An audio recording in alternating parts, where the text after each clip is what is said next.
সুবহানাল্লাহ, আলহামদুলিল্লাহ, লা ইলাহা ইল্লাল্লাহ, আল্লাহু আকবার। পড়েন সুবহানাল্লাহ, আলহামদুলিল্লাহ, লা ইলাহা ইল্লাল্লাহ, আল্লাহু আকবার।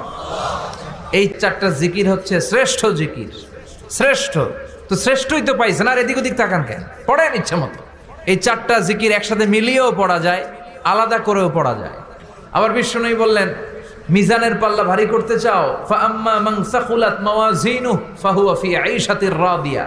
মিজানের পাল্লা যারা ভারী করতে চাও তারা দুইটা জিকির করবা, সুবহানাল্লাহি ওয়া বিহামদিহি, সুবহানাল্লাহিল আযীম।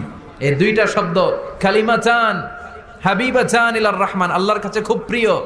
সাকিলাতানি ফিল লিসান, এই জিহ্বার মধ্যে এই শব্দ দুইটা উচ্চারণে খুব সহজ, খুব পাতলা। সাকিলাতানি ফিল মিজান, কিন্তু এই শব্দ দুইটা মিজানের পাল্লায় রেখে দিলে অনেক ওজন হয়ে যাবে। সুবহানাল্লাহি বিহামদিহি, সুবহানাল্লাহিল আযীম। পড়তে রাজি আছেন তো? প্রত্যেক ফরজ সালাতের পর আয়াতুল কুরসি পড়বেন। কি পড়বেন? মুখস্থ আছে না? এটা পড়ে ফু দিলে কোনো জিন পড়ি, ব্ল্যাক ম্যাজিক কোনো কিছু আপনারা ধরতে পারবে না। বিষ্ণু বলেন, মান কারা আয়াতাল কুরসি দুবুরা কুল্লি সালাতিন মাকতুবা লাম ইয়ামনাহু মিন দুখুলিল জান্নাতি ইল্লাল মাউত। প্রত্যেক ফরজ সালাতের পরে কেউ যদি আয়াতুল কুরসি পড়ে, তার জান্নাতে ঢোকার ব্যাপারে আর কোনো বাধা নিষেধ থাকে না, একটা জিনিস ছাড়া। সুবহানাল্লাহ।